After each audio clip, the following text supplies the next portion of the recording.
உருவில் காட்டப்பட்டுள்ளவாறு 5 தடையிகளும் ஒரு பேட்டரியும் தொடுக்கப்பட்டுள்ளன. பேட்டரியின் மின்னியக்கு விசை 6 வோல்ட் ஆக இருக்கும் அதேவேளை அதற்கு புறக்கணிக்கத்தக்க அகத்தடை உள்ளது. தடை R4க்கு குறுக்கே உள்ள வோல்ட் அளவு யாது? எங்கள்கிட்ட இந்த R4 அதாவது இந்த 30 ஓம் தடைக்கு குறுக்காக இருக்கிற டெல்டா V அதாவது அழுத்த வேறுபாடை கேட்டிருக்கிறாங்க.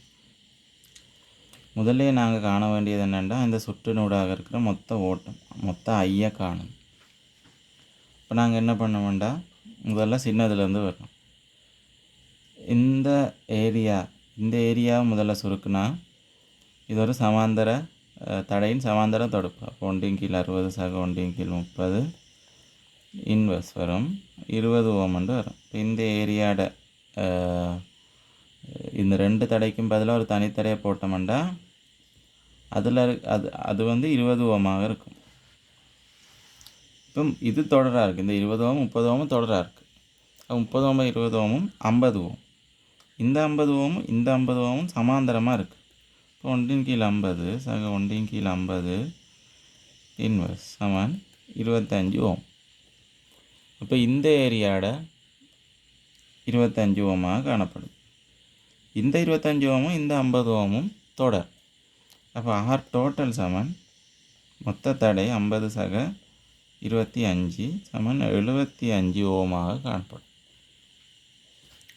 இப்போ நாங்கள் மொத்த ஐயை காணுவோம். டெல்டா வி சமன் ஐஆரை யூஸ் பண்ணுவோம். இப்போ ஐ சமன் டெல்டா வி ஓவர் ஆர்.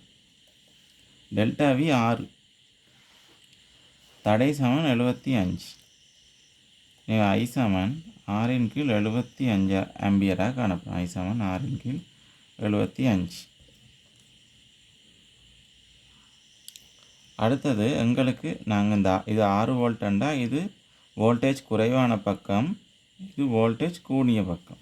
இப்போ நாங்கள் வோல்டேஜ் குறைவான பக்கத்தை புவித்தொடப்பிட்டு அதை 0 வோல்ட்டுன்னு எடுத்துக்கலாம். அப்போ இங்கேயும் 0 வோல்ட், இங்கேயும் 0 வோல்ட், இங்கேயும் 0 வோல்ட், எங்கேயும் 0 இங்கேயும் 0 வோல்ட்டாக இருக்கும், இங்கேயும் 0 வோல்ட்டாக இருக்கும். அப்போ இங்கே என்ன வோல்ட்டாக இருக்கும்? இங்கே 6 வோல்ட். இப்போ தானே பெருசுலேருந்து சின்னதை கழிக்க 6 வோல்ட் வரும். இப்போ இங்கே 6 வோல்ட் இருக்கும். இந்த 50 ஓமூடாக தடையூடாக அழுத்தம் இறங்குமென்று எங்களுக்கு தெரியும். அப்போ இந்த தடையூடாக அழுத்தம் எவ்வாறு இறங்குதுன்னு பார்க்க மாட்டோம். நாங்கள் இந்த 50 ஓமுக்கு குறுக்க டெல்டா வி சமன் ஐஆர் யூஸ் பண்ணோம். இப்போ அங்கே நாங்கள் டெல்டா வி சமன் ஐஆர் யூஸ் பண்ணோம்னா டெல்டா வி அழுத்த வித்தியாசம் ஐ 6 கீழ் 75 என்று கண்டம். அங்கேயும் இதே ஓட்டம் தான் போவேன், தொடரில் இணைக்கப்பட்டிருக்கு. அடுத்தது தடை 50 ஓம். இப்போ இங்கால 3 பங்கு 2 பங்கு, இந்த 3ஆல் இந்த 6 வெட்டினா 2 2 4 வோல்ட். அதாவது இதனூடாக 4 வோல்ட் இறங்குமென்று சொல்லுது. இப்போ இதனூடாக 4 வோல்ட் இறங்குமெண்டா இங்கே வரப்போகிறது எவ்வளவு?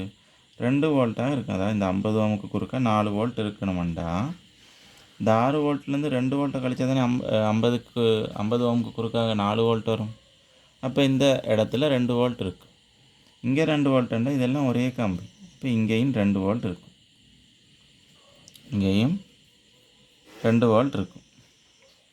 இப்போ இது நாங்கள் இந்த ரெண்டையும் சேர்த்து நேரான ஒரே 20 ஓம் தடையாக எடுத்துக்கொள்ளணும். அது வேறையாக நாங்கள் கேட்குறோம். இங்கே 2 வோல்ட் இருக்குது, இங்கே 20 ஓம் தடை, இங்கே 30 ஓம் தடை, இங்கே 0 வோல்ட். இது 30 ஓம், இது 20 ஓம்.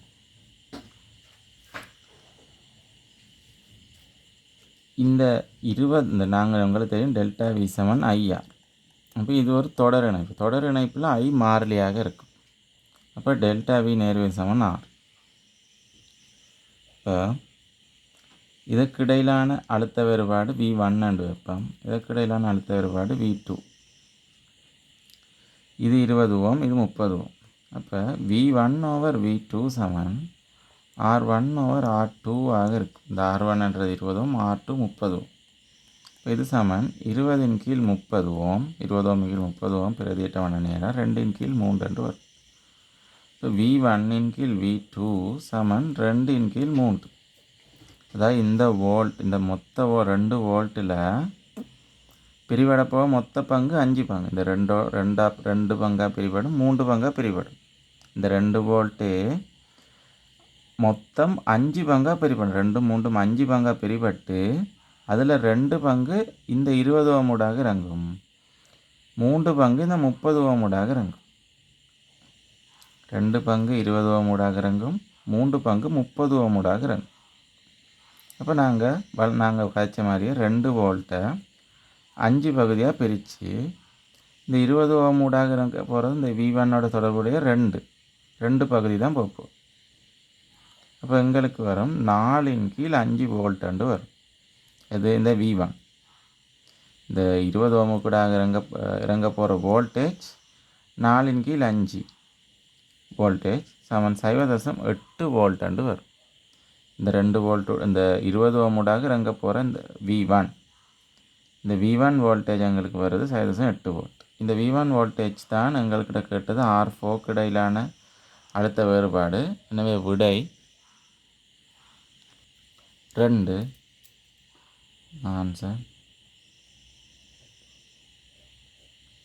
என்னுடைய விளக்கங்கள் உங்களுக்கு திருப்திகரமாக இருந்ததுண்டா இந்த வீடியோவை சப்ஸ்கிரைப் பண்ணி, லைக் பண்ணி, ஷேர் பண்ணி ஒரு சப்போர்ட் பண்ணுங்கள். வீடியோவில் எதுவும் குறை நிறைகள் இருந்ததுண்டா கமெண்ட்டில் மறக்காமல் தெரிவிங்க.